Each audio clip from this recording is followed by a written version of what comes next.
Hello, Fusation. My name is Alex Fuse, the host of Fusion News. Today is January 30th, 2018. We are almost in the month of February. No, January is my least favorite month of the year. And of course, in February is Super Bowl season and spring training baseball. And before I introduce my next guest, and it's the week of episode 400, are you a subscriber of Fusion News? And if not, what are you waiting for? Hit the subscribe button right now to join the Fusion Nation. And once we hit 600 subscribers, I will be giving away 2 New York Yankee regular season tickets. So stay tuned for that. And now, without further ado, show Chris Price from the Boston Sports Journal. He is in Minnesota, at the location where the Patriots will be playing in the Super Bowl this upcoming weekend. So, Chris, how are you doing today? Well, Alex, it's a pleasure to join you. How you doing today? Good. So, of course, how is the Mall of America treating you? It's very nice. It's a little bit different. I will say this, having covered multiple Super Bowls in the past, where Radio Row is set up very specifically, and they have certain areas for certain people to be able to walk down Radio Row right next to Shake Shack. It's certainly a unique experience, but it's been a lot of fun so far. Definitely. So the Patriots have a huge game this upcoming weekend where Tom Brady could possibly win his 6th Super Bowl ring. It's incredible to think about. What would be your Patriots this coming weekend?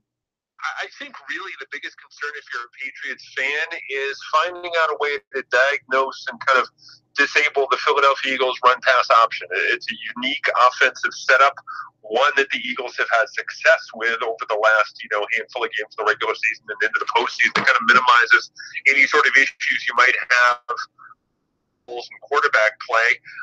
It's unique for a few reasons, including the fact that the Patriots really haven't faced a whole lot of it this year. The goal for New England is to find a way to either cut off the run or cut off the pass. I wouldn't be surprised to see the Patriots play an awful lot of man coverage, press coverage for their cornerbacks to try and slow up that timing route and then kind of make it a one-dimensional offensive attack. So I think really that is the primary goal if you're the Patriots in this one, slow those run-pass options. The guy from upstate New York, Deion Lewis, is, of course, on this Patriots team. He played for Albany Academy in his high school career. How important is Deion Lewis to this Patriots team? Oh, he's huge, and we've seen that really over the course of the last couple of years with him. I don't want to say as this offense goes, Deion Lewis goes, so goes the offense, but he's one of the more important pieces to what they want to get done offensively, and not just as an undersized kind of option out of the backfield in the passing game, but between the tackles. He's a guy who's held up remarkably well for his size when it comes to grinding out that tough yardage. I think he's going to have a tough go of it on Sunday against a pretty tough Eagles run defense, but at the same time, it's from him on Sunday will go an awful long way for the Patriots coming away with another Super Bowl title.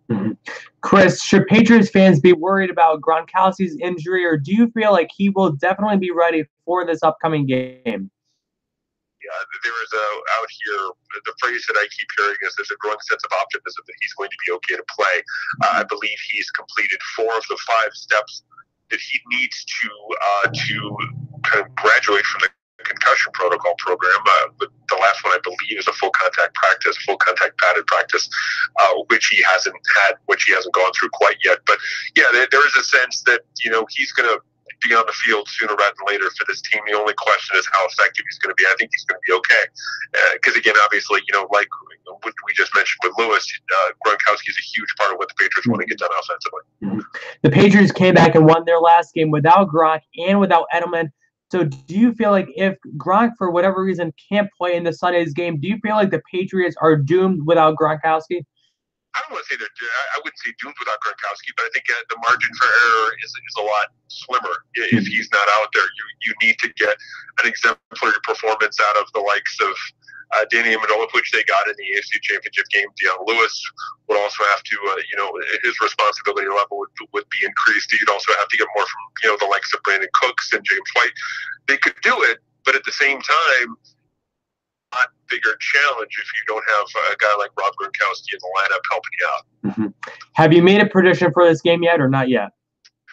Not yet, but I will say this, that I do think that the Patriots, at least as we sit here now, are favored and should be favored going into this one. I think that they have a little bit more on both sides of the ball. Again, I think this thing is going to come down to their ability to diagnose and kind of defend the run pass option that Philadelphia offers. But I think on the offensive side of the ball, the Patriots, if Gronkowski is healthy, if they are, where I think they are going to be on Sunday in terms of health, in terms of execution level, I think they're going to have just enough left in the tank to beat Philadelphia. Chris, before I wrap up this Fusion News episode, you, of course, are a writer for the Boston Sports Journal, and I have been a subscriber of the Boston Sports Journal on the very first day. I absolutely love the Boston Sports Journal. Can you talk a little bit about what this site is about for people who aren't exactly aware about how it differentiates from the big mainstream media outlets that fans go to? It is. Thank you very much for asking about that. It's a unique setup. Greg Bedard, our founder, is a guy who worked at the Globe as well as Sports Illustrated, and he was able to hire myself. I cover football along with Greg.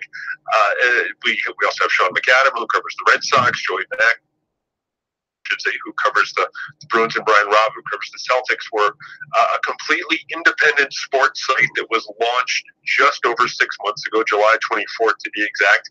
It is a subscriber-driven site, and one of the things that really differentiates us is that we look for something different. Whether if we're not breaking news, we're giving things to you in a unique and varied perspective that you're not going to get anywhere else. I guarantee that. The response so far has been absolutely awe-inspiring. To be able to say that we're closing in on 7,500 subscribers within 6 months is really, really special, considering that we wanted to get to 10,000 within the first full year. So we're certainly closing in on that. We are optimistic about the future. We just kind of want to keep this momentum going, and the best way to do that is to provide unique and interesting coverage for Boston sports fans everywhere. And I appreciate the fact that you're a subscriber. I also want to mention the fact that we have discounts for college students, and we also offer free subscriptions to active duty and retired military. That's at bostonsportsjournal.com. We'll be attending Dean College right in Franklin, Massachusetts this upcoming fall of 2018, so I will definitely be using that discounted college discount this upcoming year. That sounds awesome. It's great to be able to not just bring in college students because we were all there before, and you're looking to make money and save money as much as possible. So we know that that's really important. And again, I'm very proud of the fact that we are an organization that does have free subscriptions once again for active duty and retired military. So definitely, please check us out. There's a lot of free stuff on the site. Even if you are not a subscriber right now, there is a free preview section with a lot of our best stuff over the last few months that should give you a pretty good idea of who we are and what we bring to the table. Well, Chris, I want to say thank you again for coming on my show tonight. And where can the Fuse Nation follow you on Twitter? And once again, subscribe to the Boston Sports Journal. I'm in obviously Boston. You can read my stuff at thebostonsportsjournal.com. I'm also on Twitter at CPriceNFL. That's CPriceNFL. Perfect. Thank you again for coming on tonight. Take care. Thank you. All right, Fuse Nation, you just heard it from the Chris Price from the Boston Sports Journal. He is at the site where the Super Bowl will be played. We are just a few days away. And like I mentioned earlier at the beginning of the episode, it is the 400th episode week. On Thursday, I'm not going. Should I announce it now? Should I announce it now or should I wait a little bit? I'm going to wait a little bit. I'll announce it at 8 p.m. tonight. Who will be on episode 400? It is a former guest of Fusion News. Stay tuned for that big announcement. Thanks again for watching, and I will be seeing you very soon. Thanks for watching.